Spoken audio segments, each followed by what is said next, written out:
ramai soal data KPU bocor. Hacker yang mengaku telah meretas data KPU ini menamakan diri sebagai Jimbo.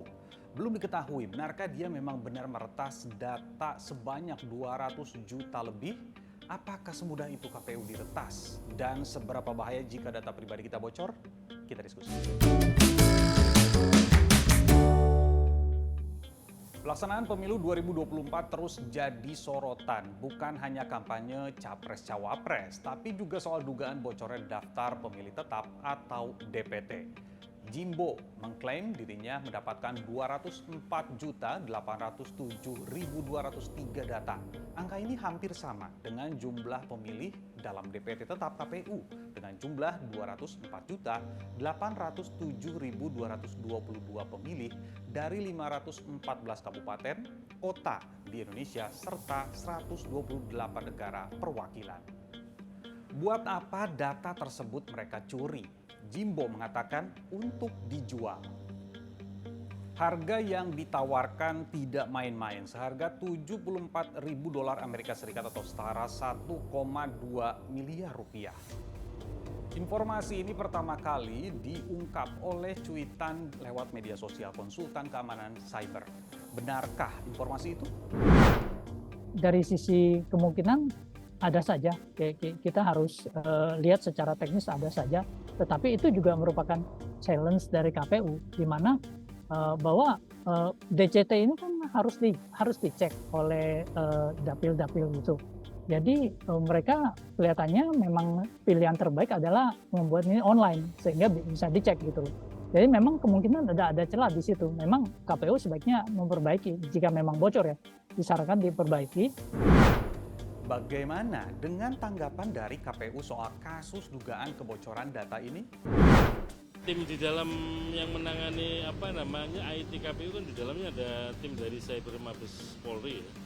Nanti kalau sudah indikasi-indikasinya sudah jelas tentu ada tindakan-tindakan lanjutan. Tapi yang paling penting sekarang sedang diperiksa, sedang dicek, sedang dilacak kebenaran informasi tersebut. Belum jelas benarkah data yang dipamerkan oleh Jimbo ini adalah data KPU, tapi Bareskrim Polri menyatakan sudah melakukan penyelidikan terkait kasus ini.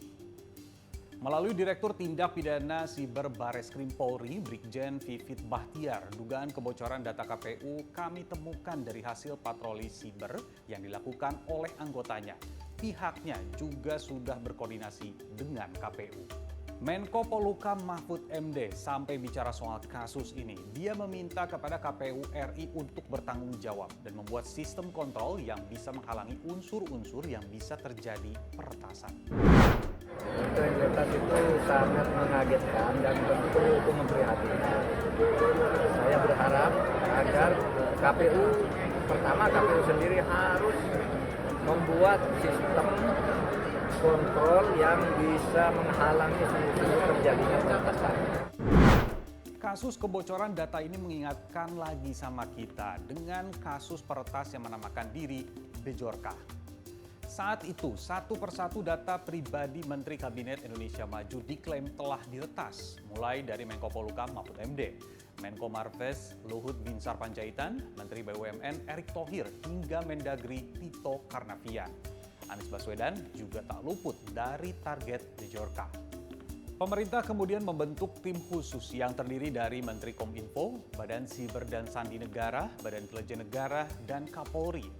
Mahfud MD selaku Menko Polhukam menyebut rahasia negara masih aman dan Bejorka tidak memiliki keahlian lebih soal peretasan data. Dan sampai sekarang belum diketahui sebenarnya siapa peretas Bejorka ini. Tapi seberapa bahaya dan ruginya kita kalau data pribadi kita bocor? Pertama, data pribadi bisa dimanfaatkan untuk membobol rekening keuangan. Lalu penyalahgunaan data untuk pinjaman online. Kasus ini pernah terjadi di Tasikmalaya. Puluhan orang tiba-tiba terdaftar memiliki hutang di pinjol.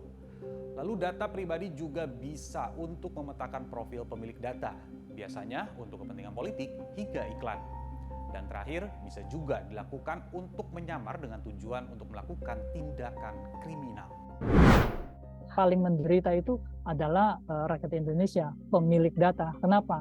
Karena data yang bocor itu akan digunakan sebagai alat eksploitasi. kita semua sudah mengalami penderitaan ini. Buktinya apa? Banyak orang yang pakai buka rekening bodong, pakai data KTP yang bocor ini, lalu pakai belangko KTP yang kosong yang palsu, lalu diisi dengan data asli, lalu buka rekening. Rekening itu dengan data orang lain dipakai untuk menampung hasil-hasil kejahatan. Kita lihat banyak hasil kejahatan, ada undangan pernikahan, ada kurir online yang dipalsukan, lalu sebenarnya tujuannya untuk mencuri dana di m-banking. Nah, lalu dana m-banking itu ditransfer ke rekening yang dibuka menggunakan KTP palsu ini. Itu sebenarnya kita sudah alami penderitaannya. Itu adalah akibat dari data bocor. Pemilik data pasti sangat dirugikan. Nah, ini ada beberapa tips agar data pribadi kita tidak bocor. Gunakan keamanan berlapis ganda pada akun atau telepon genggam Anda. Hati-hati dalam mengakses link. Teliti dalam memberi akses terhadap aplikasi yang diinstal. Perbarui kata sandi hingga gunakan antivirus pada perangkat Anda.